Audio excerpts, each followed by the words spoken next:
Hello there. Glad you're joining us here on our 16 style types page. We're all living in very unprecedented times with much of the world quarantined and in some form of isolation. The term social distancing is being used a lot by governments and individuals around the world. And here at 16 style types, we wanted to share with you some of the things we've been experiencing and discussing, and how understanding your type, and specifically in this video, we're going to talk about this Facebook Live, extroversion and introversion, and the impacts that understanding your preferences and the kinds of things you might be already experiencing or that might be coming down the line for you, that ways in which you can use type as a tool, as an additional resource to help you through what could be a challenging time or even just a highly stressful time.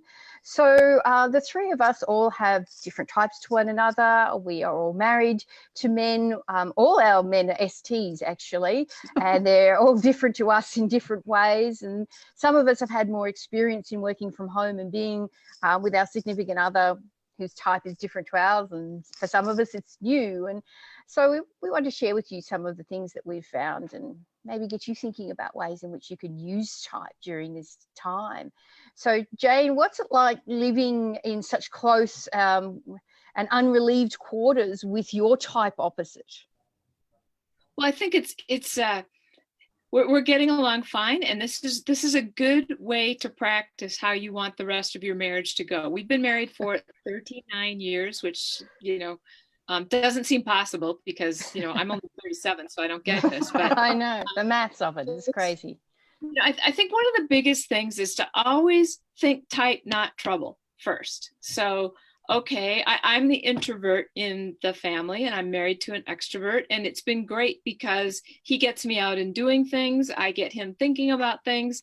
But there's little things that, especially now, I have to remember that, for example, if I'm deep into writing, which is the core of the work I do, and my door opens, it's not that he's interrupting me, it's that he needs something, and just doing that flip as fast as I can. Not that I'm perfect at it, but, just remembering that they have a different need. The extrovert is actually, if he's sitting alone downstairs, and he's been very good about being, giving me the time I need to get things done, but his energy actually starts going away as an extrovert. He's charged up by action and interaction, and he can only sit still for so long.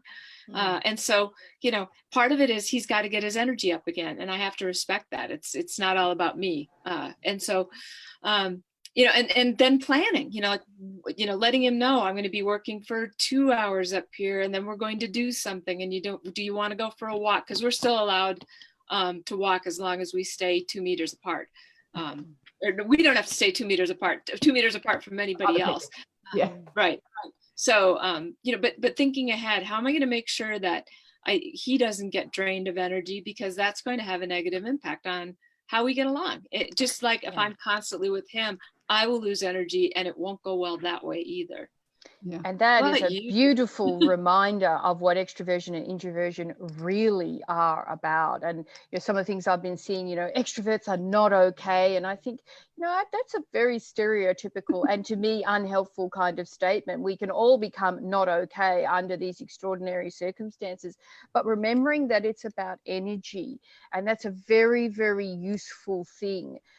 Because as the extrovert in our household, I can feel it. It's almost like walking down a pair of stairs, that the less contact that I have, I can literally end up flatlining at the end of the day, where I do not feel like myself. I don't even know who I am if there has been not enough interaction. And remembering that interaction, it's just a critical part of the day. It's like, for people who need to eat certain foods, it's just essential to the design of the thing, of the person, that they require that. So that's a great reminder of that.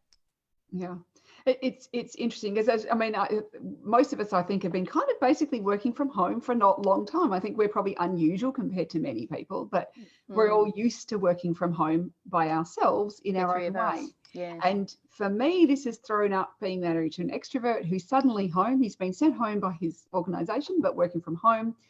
It's suddenly thrown up a lot of, it's tension in a way, in that I'm used to having my space during the day. I'm used to having nobody around, and I get to have lunch by myself, and I get to not have to interact. So not only do I have him, but I have my 2 kids home as well. And it's school holidays, and I'm about to get my 2 step kids as well. And so suddenly everybody's here all the time. And I'm like, and I normally, what I do sometimes if I need the space is I get in my car and I go out somewhere. So this is where I might go to shops. I might do something. That's not happening now. Yeah. So that's those normal escapes don't apply. And I think that too, it's working out, how do I escape if you are feeling that you're feeling claustrophobic? Because to me, it's almost like a feeling of claustrophobia when there are too many people around. But I also am very aware that he is an extrovert. And he said to me, you know, okay, we're going to be having lunch together every day. Like, I'm suddenly feeling like, wait a minute, this is making me feel very uncomfortable. And I know he needs it because he needs the interaction. But I think this is where it's got to be a two-way street, that he also has to appreciate that I actually need my space. And as much as he might think, well, I leave you alone for a few hours, it's a very different, when I'm working, it's a different aloneness than just having time out alone. Yes, it doesn't substitute for that necessary nourishing alone time. And a beautiful reminder of how I think there has been a lot of attention on how extroverts are going to cope with this. I've been seeing various things in my social media feed, which, by the way, I am curating even more stringently than I did before, because it will drive me insane. But it's a good reminder that this forced isolation with people, and it's people that we love, we've chosen to spend our lives with, or our children, it can bring up issues for introverts that we're not seeing as much conversation, or certainly I'm not seeing it, about how it's affecting people who are introverted. I've not heard anybody say anything about introverts, because people forget that, yes, we, you know, like the introverts who are alone, who can self-isolate at home alone because they don't live anywhere, they're the happy ones. I think. Right. But when self-isolating and I have to be around people all the time, it stops being quite my happy place in the same way. So yeah, it is a fascinating sort of thing where we all have to compromise and be aware that people need things other than what we need. Jane? You know, when I work with parents on this, because, you know, a lot of us now have our children home. My children are adults, but, you know, my very extroverted adult daughter called tonight because she's isolated and, you know, I've never heard from her as much as I have in the last week, as a matter of fact, you know, just looking for that interaction. But when I work with parents on this, you know, I often say, you know, it's almost like you've got a meter, and we have to remember that there's, you know, the arrow for the extrovert goes up. And as the more time they spend with other people, the more energy they have. And the introvert's arrow goes the other way. The more time they spend with other people, their energy goes down. And you're trying to keep both, or, you know, all the people with enough energy so that we can act like our mature selves. Because it's when we lose our energy that we snap at each other, that we say things we regret, that we, you know, and we're the mature people in the house. You know, when you've got, okay, you know, my child's been really good, really quiet for how long? This is an extroverted child. I can't expect this to go on much longer. I've got to interact. And remembering that it's not good for the introverted child to be alone the entire day. Even if they're happily doing whatever they're doing, we all need interaction and friendships and checking our ideas against the ideas of others. And so, you know, making sure we're not defaulting to, oh, good, they're quiet, we'll go do what we want, because that doesn't work either. I think it's important to remember that really what we're in is spatial isolation, shouldn't be called social isolation. I agree. Because it's really about just being not close to people spatially, but it doesn't mean we have to isolate from people socially. We just have to do it in a different way. And like we're sitting here on Zoom chatting to you, and this is a great piece of technology that everybody can use for free. So, you know, something you can get together with your family on, do these sorts of things. It's not quite like being in the same room, but, you know, for us who live in different parts of the world, we don't often get to be in the same room together. So we use this anyway to get together. So I wonder whether it would be useful for us to share some ideas that would be helpful for the extroverts in ways in which they can help themselves and those that they're spending time with, and then talk about introverts and things that would be helpful for them, and maybe share some of the things we're using and some of the things that friends and colleagues that we know of that are using, that we could help others to start to think about their own strategies or plans or pathways for getting through however long this is going to be, which could be a very, very long time, months, 6 months, longer, potentially. We could be living in a state similar to what we are. So I wonder if that would be a helpful thing for us to discuss next, do you think? I think so. And feel free, if you've got any questions, feel free to pop them in the comments, and we're more than happy to answer them as well. Yeah. So I might jump off by saying, as an extrovert, one of the things I'm finding really essential, and I'm also an EJ, so I'm an extrovert who also likes some structure, and I'm fairly methodical and organized. Not all extroverts have those two things, but I have those two things combined. I'm finding that having some sort of structured interaction is really, really important, where either something is planned, or I join more Facebook Lives, or my community of facilitators is meeting more online. There are more meetings that are happening where people are discussing everything from business issues, like, you know, what do you do if your entire slate is wiped out? Nobody to facilitate. That's exactly right. Through to how can we use this time? You know, people are sharing things about, you know, what's an upside to all of this? Anything of that sort. But what I'm finding is really helpful is to curate that, not just anything and everything, because there can be almost like the toilet paper rush. Yeah. What if all my social interactions go away? I have to do everything so that I can sort of load up on time with other people. So just being calm about that, being sort of orderly in some way about that, but making sure that every day has some form of structured interaction with other people, of course, online. And you know, I'll talk about home as another thing, but I'm finding that as an extrovert, that's really, really helping me. When I lived alone, one of the things that I used to have about my weekends when I lived in Sydney with a young corporate whippersnapper was I made sure that every weekend had at least one social thing in it. So whether that was with somebody else, or I was going to the Paddington markets where I was going to be surrounded by noise and smells and activities and lots of people to talk to. And I'm using a version of that now. So that's one thing that I'm finding as an extrovert is helping me. Yeah.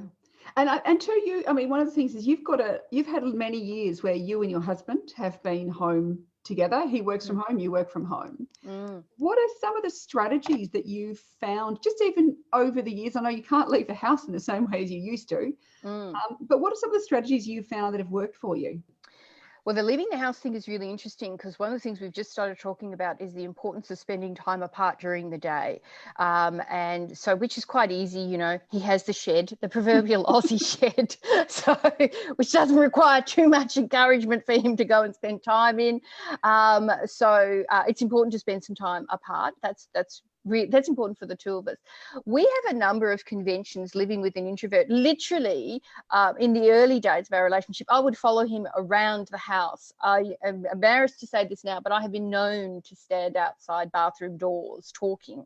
And you know, living with somebody who loves me, not saying, would you just please go away and leave me alone. I don't know whether closing a bathroom door is the equivalent of that, but I never got that message for a long time. Like, hey, this is an actual physical closed door. Maybe it's a sign.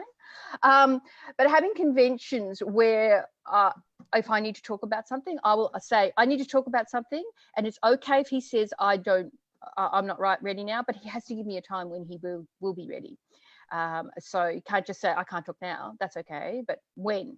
Not everyone would need that degree of specificity, but that's really helpful, you know, and it might be, I'm going to be 5 minutes with this, or it could take me an hour, and then that's okay. What happens for me is my brain just resets to whatever that time period is, and I can truly let it go. I do not become a nagging wench, because I'm satisfied that my need for interaction and discussion will be met, and it just can't be met now, and that to me is called being a grown-up. And so that's one of the things, and we use that all the time. If people were watching us, they might even think it was a little bit strange, this asking of permission to talk to one another. It doesn't happen all the time, but specifically if I can see that he's focused on something, his laptop is open, just careful about that. He might be in a thought stream that sometimes even just saying, can I chat to you, will interrupt that thought stream. So I try and keep that as short as I can. So that's one thing we've found works a treat for us. That's a great idea. And what you're really doing is giving certainty that okay, you know, even a spontaneous extrovert wants to know, will there be lunch, will there be something, you know, so that they can mark that off. But one of the things that extroverts often don't realize about introverts is just what you're talking about. Another writer friend of mine put it so well, saying, when you interrupt me, it's not just 5 minutes. You pulled me from 8th century Ireland that I was writing about, and it's going to take me a half hour to get back there. You know, like you said, you interrupt the stream of thought. And so this is something that my husband excels at, really knowing not, you know, if I've asked for 2 hours, he really won't open the door unless he really needs input on something. Which is fine. If he needs it, I will get over, you know, I will take that 30 minutes and get back to whatever I was doing it. But that open communication and the certainty that I know he, you know, if he comes in, I don't have to do a, what is it now? Because he really needs something, because we've communicated that over time. And yet, you know, that just like you need to know when you'll get the interaction, I will choose my project based on how long I'm going to have. So you're going for a bike ride, you're going to be gone for 90 minutes. Great. I know exactly what I'm going to do. I think that's, you know, really important that you've both set really good boundaries. You've set boundaries, you've communicated them well with the people that you're living with, and you've set up something that works for you. And I think everybody's got to find their own way of how does it work for me. But you've set up something that works for you. And I think that's the key to this. That's the key to us all not going insane during this time, because it's stressful enough. I mean, we all have, you know, will my job still be here? Will I have any income? Many of us who do, you know, client-facing work are suddenly not getting any income. Like there's a bunch of stuff. So we've got those stresses. We've got the whole economy stress on top of this new way of having to live. And all the fun things. You think about everything that's shut. It's the cinemas, it's the football games, it's the parties, it's the concerts, it's all those things that we normally look forward to. It's the holidays. All those things that we look forward to have just been wiped out of our lives. And my flamenco dancing, huge part of my psychological and physical well-being. Gone. And so you go, and we don't even know how long it's gone for. And I think this uncertainty is incredibly hard to deal with for many of us. And in fact, I read a really interesting article last night that was saying it's actually a form of grief. That we're all grieving for the things we have lost. All that normal life stuff is suddenly gone. We're all in a state of grieving, and how we deal with it is different. And I think this is where setting up those boundaries, setting up what you can control, you know, setting up ways that's going to help us all work is, I think, one of the most positive things we can do for ourselves. So that, yes, all the uncertainty is still going to be there, but at least we can set some things up for our own mental health and to live together in harmony during this time. Before we talk about some of the things that introverts might use, are there any things that you two have observed living with extroverts, and both of you have extroverted partners and extroverted children, that you have found that they are doing to help themselves, or that they're needing, that your type knowledge is informing to keep things moving smoothly? Well, one of the things that's happening very rapidly in the United States is all schooling moving to distance learning or online learning. Those are two different things. But, you know, I did raise an extroverted and an introverted child. And I would caution all parents to think about your child. Are they, chatting things through with you? Do they prefer doing their homework at the kitchen table because they need that noise around them to stay energized? My daughter, who's in grad school now, she didn't really like reading until we sort of negotiated that free reading. I would join her. So we'd flop on, mom and dad's bed. I'd have a book, she'd have a book, and she was perfectly willing to read silently if I were beside her. And whereas my son, give him a book and, 5 days later, you got to go find him because he would be so, the reading, and no surprise that he's a librarian now. But, that this is one of the things that I just hope that parents are watching out for. Is there a way to encourage that, sitting back to back with your child, or if it's your requirement to help them read, it might make sense to you read a paragraph, I read a paragraph, or anything that helps let the child stand at the counter if they're extroverted, rather than sit still. Just to help them not feel so drained. They're used to being with their friends all day long. It's got to be a nightmare for some of the extroverted kids who can't see their friends either. Yeah, that's one of the things my daughter said. Her first comment was, I'm an extrovert and I'm an active person. This is like really hard on me. Like this is, she's normally she's 14, by the way. To have this degree of insight is amazing, I think. She's like, she's normally out doing gymnastics. She's, like dancing. She's active at school. She's in the school production. I mean, all these things, of course, being cancelled or postponed till who knows when. And like after 4 days of, kind of lockdown, she's like going, I'm actually starting to miss school in a way that she never expected she would, because she likes that interaction. And so but one of the things she's talked to with her friends, like her gymnastics friends, is they will FaceTime each other and they will go, let's do a strength training session, or let's all do some tumbling. They've all got a bit of gymnastics equipment. Like they can all do some tumbling. So she's getting together in that way. She's even doing things like Netflix parties with her friends, where you could watch the same movie or TV show at the same time and then chat about it as they're watching it. So she's getting that bit of, she's on FaceTime and stuff like that, I think pretty much all the time now, just to have that bit of social interaction. That she really, really needs. Yeah, I love that idea of watch parties together, or even book clubbing. I'm having a few conversations that I know have read a certain book. So they're very small conversations, they're just with one other person. But I'm finding that is even really helpful, just to discuss something we both read recently. Any form of interaction to me that has a degree of focus to it is a positive thing. And I'm having to remember that it's the two of those things. It's not just any interaction. It has to have that second element of focus to it, and a positive focus. And I'm also finding that the need to curate particularly social media feeds is very important, because there is a lot of misinformation.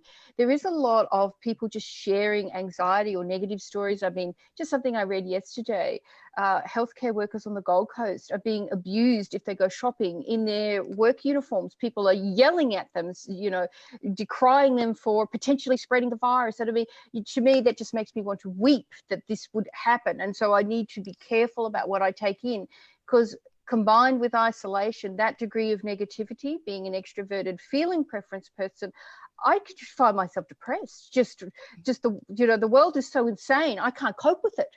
And so taking control of the incoming information is also being really, really helpful, because that can actually be a little bit fraught, because you're thinking, hey, I want to be amongst it, but amongst it can actually be harmful as well. So taking care. Yeah, I think that's really important, because there's so much negativity, and you can get so overwhelmed by the volume of information and how much the terrible news, misinformation as well, and just get kind of like down a rabbit hole of it, where it's almost like everything else has stopped, rather than going, I can focus on some other things as well. We don't just have to talk about, COVID-19. We can talk about some other things. And that there are other topics. So having a book club is fantastic. I mean, Cindy's mentioned she has a wine. They have they get together online and they have a glass of wine and a chat. And, I've got a group of women I meet with once a month, and we all are business owners. And normally we'll talk about business and stuff like that. But we're having a plan. We're having a Zoom wine at 5:00 on Friday night. So, a normal get together, which we normally do in person, we'll be just doing on Zoom. But, nice to even still organise it's a social catch up. It could be but it's like also going, for people I care about, maybe I need to have a social catch up in a way that I can't in person. Jane? Well, it's a time to get creative. I've already heard of I'm planning on, touching base with my college roommate next week, and let's sit down at 6:00. You eat your dinner, we'll eat our dinner. We won't be annoyed by restaurant noise. We'll be able to hear each other. And this is wonderful technology. We've been playing games online like this, not online, but on Zoom with our son and daughter-in-law who live out of state for a couple of years now. There's directions and the game Codenames. Have you ever played that? No. It involves 25 little cards set out with things, phrases on them, and one person gives clues trying to help their teammates figure out which cards they're supposed to select. And you can scan in a board in advance, email it to the people you'll be playing with and play it very nicely online, and or over Zoom. And you can get online and find out that lots of people have figured out how to play some of your favorite games, so that you don't have to be in the room with each other. And we actually have more time right now if we don't get sucked into all the media. We're not commuting. A lot of us, unfortunately, do have holes in our business schedules, and we can take a little bit of this and reconnect and get creative about it, whether we're introverted or extroverted. Relationships are what makes life go around. Yeah. So what about some of those introverted things that perhaps haven't got as much airplay in social media so far? We've already discussed a couple of those, but are there any additional things that you've either noticed for yourself or other friends who are introverted that they're finding they need, or they're not getting as much of, and they're having to start to think about?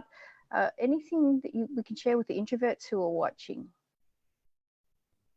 Well, I do think one of the things I am struggling with is just like Imogen said, the non-work alone time, the time to read the novel that's not related to work, to feel free to sometimes go for a walk by myself.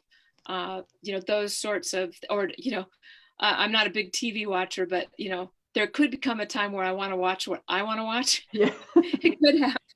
And again, those honest conversations around, I'm going to do these 3 things with you today. I need to do this one thing by myself, just like we've always done. We've never been 24/7 unless we're vacationing together.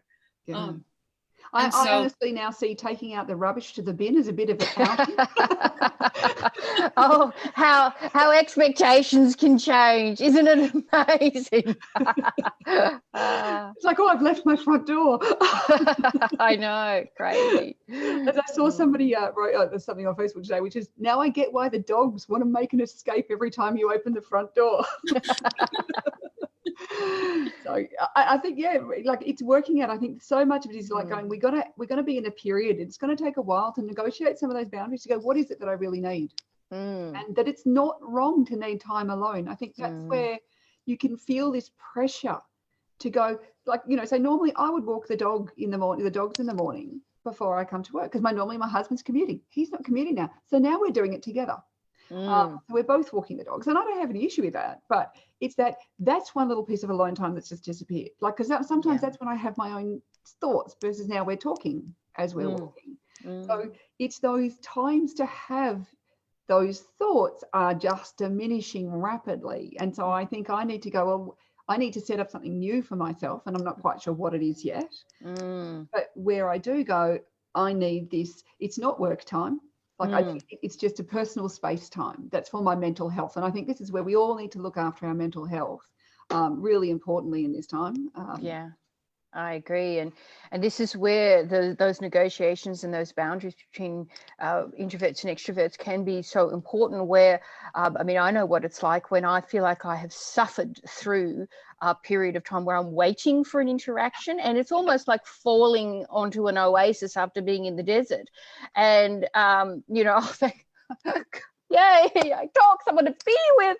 And, recognizing that for the other person, that it can feel overwhelming. It can feel like they've had a fire hydrant, pointed at them and turned on full force. And just learning to try and manage expectations from my own perspective, whilst also getting my own needs met, because this is where the challenge comes. Because if there's too much that's being sacrificed on one or the other, this is where you can start to feel resentment and hurt and all of those kinds of things. So it can be very, very tricky territory to negotiate with, and to recognize, this has been a new conversation for me, that non-work time, alone time just can't be thrown out, because all of a sudden there's a person there who's like a sponge absorbing all of that time. That's necessary time for an introvert.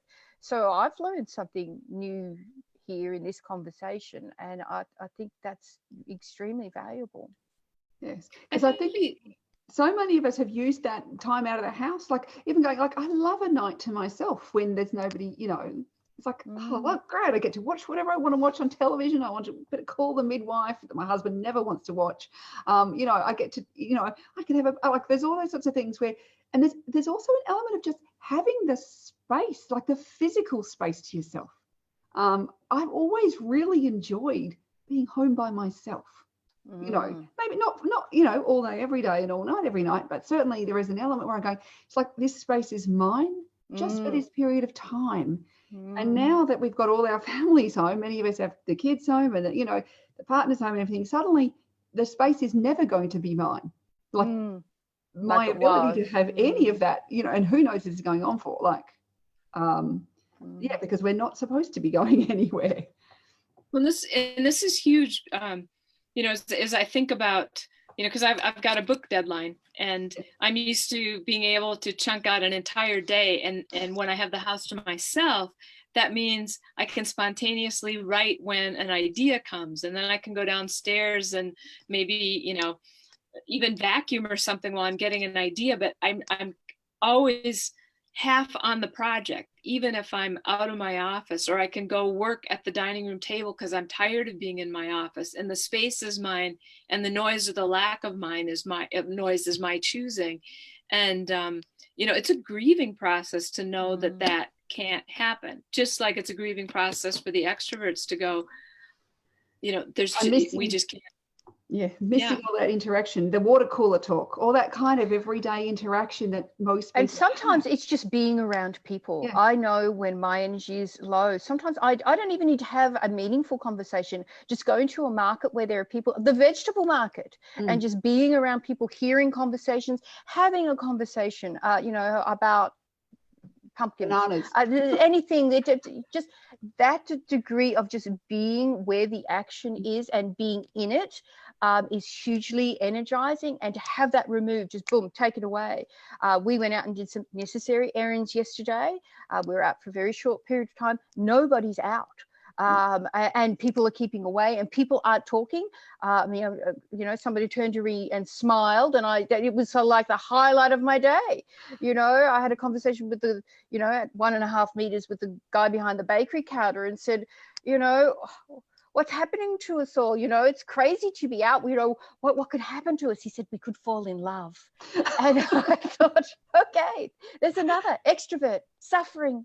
You know, so yeah, not being able to do that is a form of loss. And I think we are all losing something. We're just all losing things that are different to us, and we are placing different values on those. And this is where it can be very dangerous, because we're resetting those boundaries and those relationship norms. And this is where we can fall back into assumptions or preconceptions.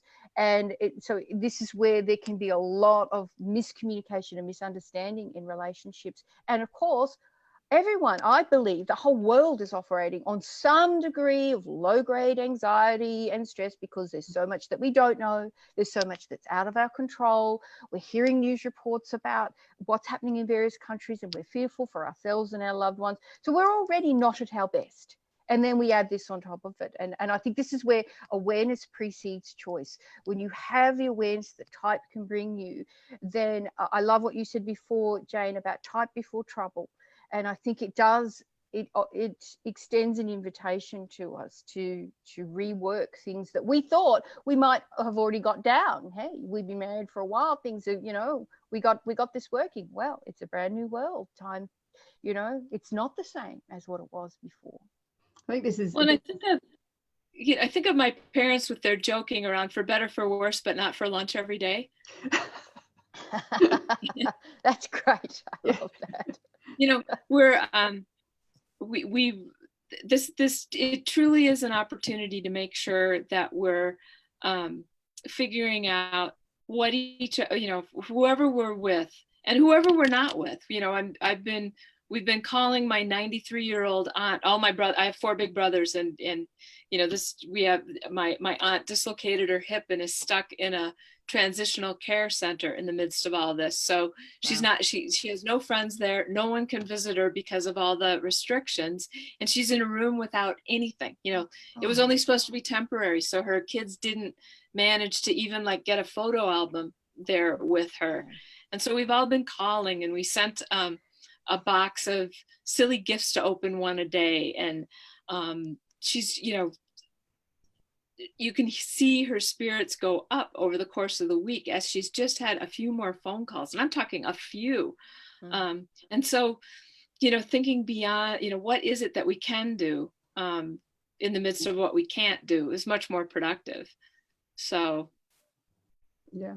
Susie said that they sit outside on their driveway and talk to the neighbours, but 3 to 5 metres away, they talk to their neighbours who walk past. The thing I'm noticing is because my office looks out the window and I see people walking down the street, a lot of people are going for walks. So you see a lot of people. Unbelievable here. And we're also coming into springtime. We're getting our first nice days. So our neighborhood's exploded 2 meters apart. Yes. But yeah, so yesterday I went outside and I was picking up my mail and I was having a chat with my neighbour who was always outside. Like, we're standing a few metres apart, but it's nice to just even those small interactions are really important to have, I think. Yeah. Mm-hmm. So we've been discussing some things that may not be specifically type related or related to E and I, and that might be a good place to bring our conversation now, just some general strategies that we're finding, and we might find a type link as we discuss them, but that might be helpful for people as well. I know for me, embarking on projects that have been sitting dormant for a while has been a really good one. And the other thing I'm thinking of doing is some online education that has been sort of peripheral, that I've always thought, look, I would need to put a chunk of time towards that, and I just don't have it. But, things that I can afford, because being aware of that, to me, being aware of, spending too much money at a time in great uncertainty is a part of maintaining health. So I'm not worried about all of that. But that's another thing that I'm thinking about doing is, okay, maybe I want to devote 90 minutes a day to online education. I want to make that a part of my day. I don't necessarily doesn't need to be the same time every day, but every day I do something educational, not reading to do with the virus, but something educational that's going to nourish and put something into the bank account. On some level, even if it's not directly related to my work or my future, but something that is positive. So that's something I haven't yet signed up for. I know what I want to do, but I haven't yet signed up for it. But I'm doing research now, doing lots of reviews and that kind of thing. I'm finding that's a really wonderful way to channel my energy in a way that's positive. So that's just a couple of things for me that I've been saying, okay, if we're looking for silver linings, then these would definitely fit that criteria. Yes, I think that's a really great idea. I think a lot of people are probably thinking about things like that. We're going, or read a book, like maybe it's, committing to read a book or listen to an Audible. Now, one of the things that people have said, particularly for extroverts, is if you listen to an audiobook, it's like having someone in the room with you in a way that reading it by yourself is not. And it could be that if you're spending a lot of time alone listening to audiobooks, and this is where I love listening to audiobooks, when I'm walking, when I'm doing house cleaning, when I'm gardening, all those sorts of things. But also too is that sometimes they're books I wouldn't read. I might go, oh, it's like it's, it makes my eyes get tired or that sort of thing. Or I tend to read at night time, like when I'm actually physically reading is often at night as I'm going to sleep, because part of it is to make sure I go to sleep more quickly. And that's not usually to read the books that might educate me on something that I'm actually fascinated about. But, like I said, I want relaxation reading than not knowledge reading. So for me, audiobooks are a great way of getting knowledge reading done, but when I'm doing other things, and and I've read some books that I go, when I've looked at them, I've gone, I don't think I ever would have read this whole thing because it's quite dense in a way that, I read one thing about the numbers that change how the world works, sort of thing. Like it's the ultimate, it's the ultimate stopping problem, the optimal stopping number. Like when should you stop looking for things? It's number 11, by the way. Okay. There's formulas for everything. And I'm not a maths person, but I went, this is kind of an interesting thing. Never would have read the book, but listening to it was fascinating. So I think that's another thing too, that also for extroverts, it makes you feel like you're with somebody new. Yeah, it's a human voice. Yeah. Jane, have you got any things that you've been doing that have been particularly helpful, whether or not they're specifically linked to your type or?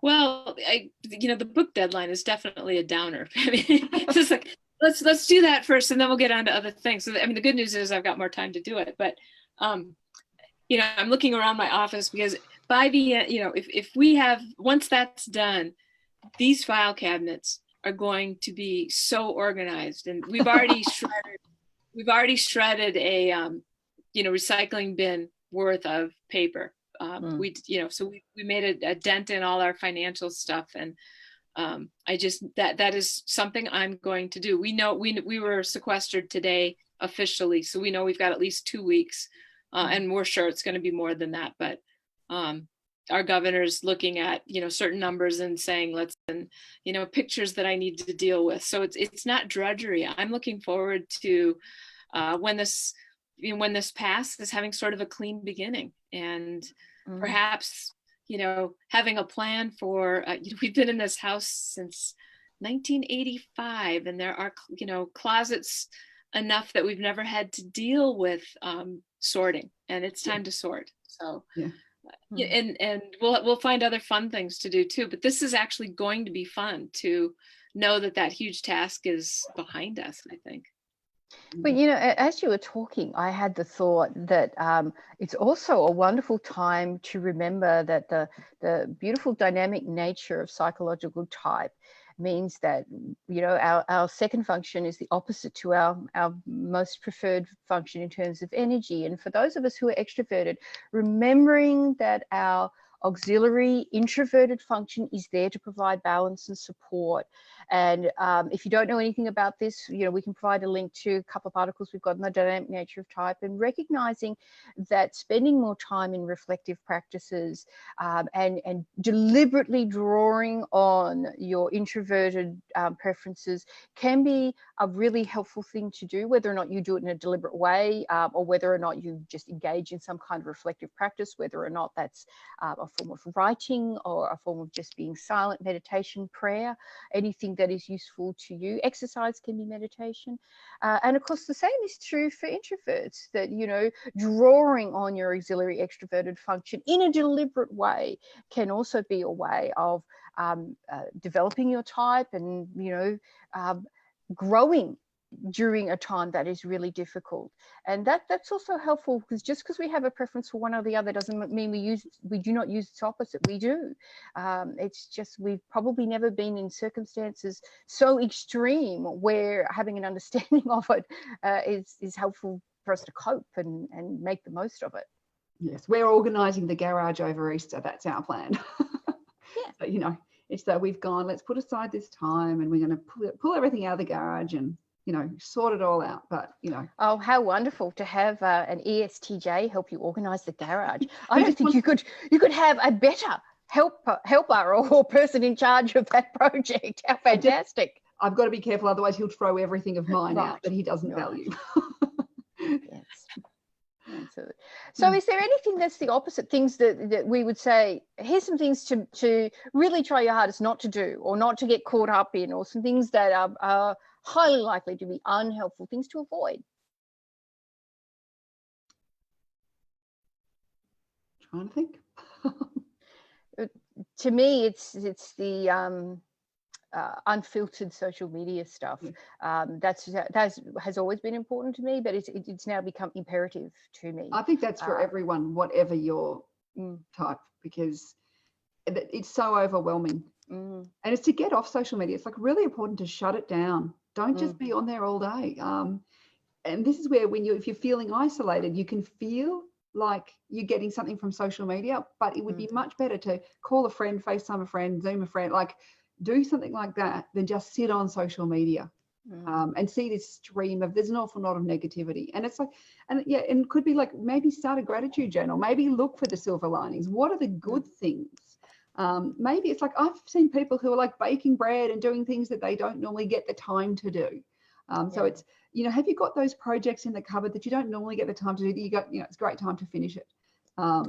I love that quote that said, when Shakespeare was quarantined during the plague, he wrote King Lear. I thought that I really liked that. And I think it was Isaac Newton who came up with the gravity during the time he was quarantined. The Mathematica, I think, came out of the plague. And Martin Luther said, talked about, I'm going to pray and do this and that, and then I'm going to get out and fumigate and kill rats. And, and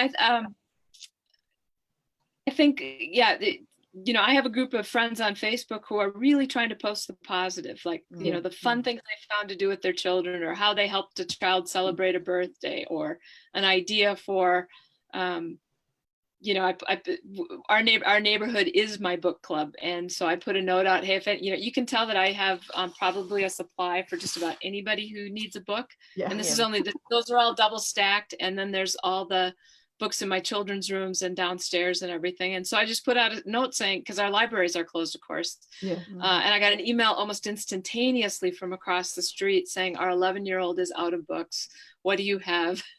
Please, please, please, please. So, you know, using your social media to see what is, you know, the positive things that are coming out of this, and also for ideas, because we all, I mean, if you look at what makes meaning in life, it's, you know, having a purpose to get up in the morning, it's having relationships, it's doing things for people besides yourself, is what really makes the world go round, no matter what your personality type. So we need to be more deliberate about all of that.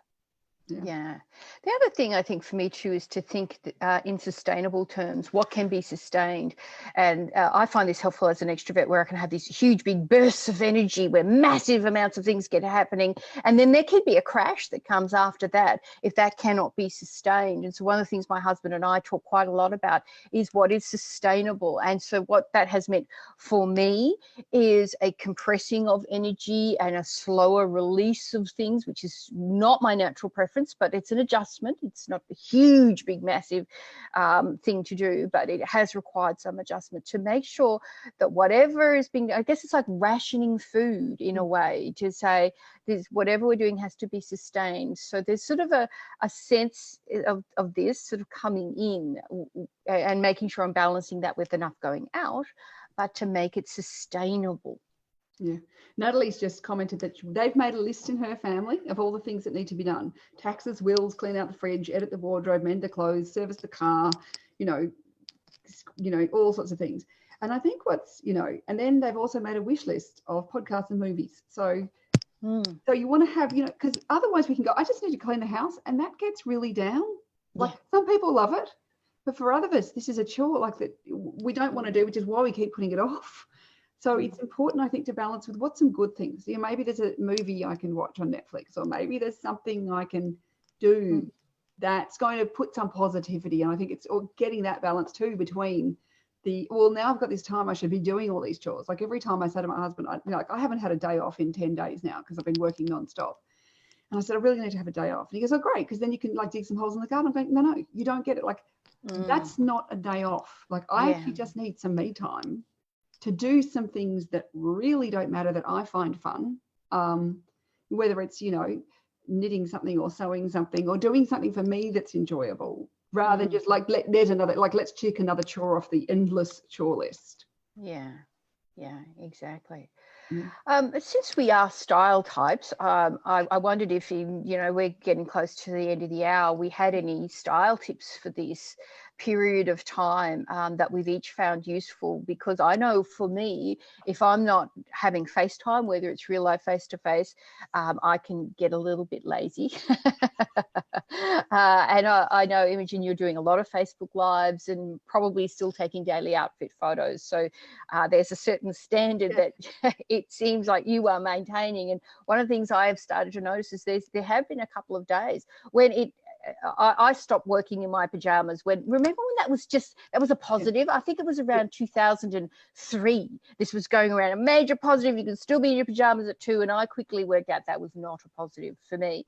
But I've actually found myself with standards where it's not working for me to not have a certain degree of that. And on days when I felt a little bit flat, there's been a sense of, what's the point? Honestly, no one's going to see me. And I just won't bother with any of it, really. And I found that that's very dangerous territory for me, that there is just a minimum standard to do with a little bit of grooming, tiny little bit of makeup, filling in the eyebrows, a little bit of mascara, a little bit of lippy, that's it. Doing something with the hair and making sure there's some form of coordination in what I'm wearing. And it might be earrings or a necklace, but some form of accessorizing. It gives me a sense that I'm wearing an outfit. I'm not naked. And recognizing that this is not just a shallow thing. It has a direct and immediate impact on how I feel about myself and what's happening. And when I remember that that's where it's going, it gives me a rationale for continuing to do that on days when I have it really, who cares kind of attitude. Yeah, I think that's really important. There is lots of research that shows that our relationship to what we're wearing and how we feel about ourselves are very interlocked. And that if people are feeling depressed, they're more likely to not get dressed, like, you know, wear the saggy, baggy old clothes, the jeans, the old sweatsuits, that sort of stuff. And we keep our, you know, like our good dress, you know, the good clothes for when we're feeling good. And so it's really important that there is a relationship that we can actually make our mood improve. So if you're not feeling good, actually spend a bit of time getting dressed, because it will help you feel better, help your mental health. Yeah, I find myself defaulting to the things that are, well, most of my wardrobe is comfortable, as you know, Jill. Yeah. But, you know, if I'm making a choice to put on a t-shirt, which I don't normally wear out of the house, then I'm choosing it because I want, like, I mean, it was St. Patrick's Day this week, so I had on one of my Irish green shirts, and it was fun. And, you know, knowing that that can spark me as well as, you know, some of my other things, but I'm purposefully not defaulting to sloppy clothes. You know, for one thing, when you're, you know, marooned with someone, that one person is sort of nice to not look like a slob for all the time. You know, you don't have to fade into the background. You can actually, you know, enhance the decor a little bit. Yeah. So I mean, Cindy's you don't have to go. said, do you think it's true for all types that getting dressed up makes you feel better? What would you think about that, Jane? I would say almost every type. There are a few that it's so clothing is so utilitarian that they don't even really notice, and then the rest of us around them suffer. Yeah. But you know, I think for most of us, it could be that you're defaulting to your favorite clothes. You know, I don't want to say we have to dress up, but certainly I feel cute in my Irish t-shirt. I got it for running a race. You know, I feel, you know, I'm actually in a sweater. I'm not in a sweatshirt. You know, I'm pulling things out that won't get messed up. I mean, not that I'm going to ruin it in my house anyway, but you know, I'm not putting on it's who knows, if we're still here in summer, I probably will pull out some of my skirts because they're sturdy as my shorts, and they're really comfortable. So why would I not? I think, as you know, we don't have to say, you know, good is a funny thing. You know, there's way too many people that save things for good and never have enough occasions to wear it out. So I don't believe in saving for good, because good doesn't ever happen most of the time. And also the cost, what you spent on it, like, you know, like one wear, it's like better to get lots of wear out of something you spent the money on than you know, 3 wearings in its lifetime. Like, which is a better use of your money? It's like, spend the money on the thing and then enjoy it. Also, fashions change, so it's not going to last forever. And if you're waiting for some occasion to happen, it may not ever happen. So I think that's, you know, it's a good, it's like, you know, use the good china in nice, you know, enjoy the nice things that you have. Use the who rose. knows what's happening tomorrow? The rose-shaped soap that somebody gave you as a gift. Use it.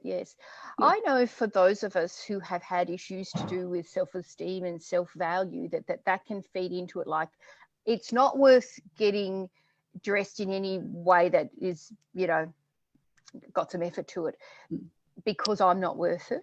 And I think when we are living in times when we are particularly stressed, in a way, it's almost more important to do something. Now, it may be an adjusted version. You know, it's, as we say, it's not about being dressed up. It's about dressing in a way that tells yourself that you have some value. If you were meeting with yourself, if yourself was coming over for a coffee, what kind of effort might you make? And to me, this is one of the reasons why I do it, because I want to remind myself over this sustained period of time that I have value as a person, as someone who has struggled with those kinds of issues. And so it's going to be different for different people, of course, but for me, that's been part of my personal journey. And you know, the wearing of the things that you really like, sometimes that can be a struggle. I have a friend who has quite a bit of faux fur. I love faux fur as well, and she wears them as dressing gowns. So she will, you know, in winter, she will, you know, done her evening whatever, shower, whatever, and she'll be settling down, and she'll put on instead of putting on a dressing gown or a sweatshirt, she'll put on a faux fur coat. And I've started to do those because I have a one. Whereas I have quite a bit of fur. And so I've started to do that as well, just as an example of something, you know, so rather than just defaulting to the sloppy stuff, saying, you know what, I'm going to wear one of my nice silk kimonos that I would wear outside rather than just, you know, throw on a dressing gown or whatever it is. Yeah. I would say there's not a type that the advice of you should be able to look at yourself in the mirror and smile through this, you know, just, you know, even if it's just because you put on a scarf that was sitting in the back of your closet and, you know, you've got on your white t-shirt and the scarf doesn't really go with any of your new clothes, but you love this scarf, put it on, have fun at home. And many of us, I think, too, will be spending more time on screens, and we see ourselves. So one of the things that's very distracting when you are talking, like we're on a doing video conference now, is not looking at yourself. We're very aware of ourselves and what we're appearing. So if you're unhappy with your grooming, with your clothes on that screen, then that's actually going to be taking away from listening to the conversation, because you'll get a bit internal conversation, you know, like internal thoughts happening about these things. So it is that sort to go, well, we're not invisible. Just because we're stuck at home doesn't mean we're actually invisible and they're just the pajamas all day work as well. That's a great point. I love that. We're not invisible, even though we're home a lot on our own or in very reduced social circumstances. With the people who are used to seeing us in our pajamas. Yeah, they don't need more pajama time. Well, speaking of negotiations, I'm scheduled to go watch Netflix with my extroverted spouse in Minnesota. So yes, and that's a wonderful example of you know, structuring time and using time. So thank you for that. So thank you for everyone who's been watching. We hope that this has sparked some ideas for you and given you some encouragement and some support and a sense of community. That was our goal in sharing this, and we may do more of these. In fact, I'm sure we will do more of something here during this period of time to continue to extend our hand of friendship to you as you work through this, and together we will get through this. Well, thank you everyone for watching, and we'll all say bye for now. Bye-bye.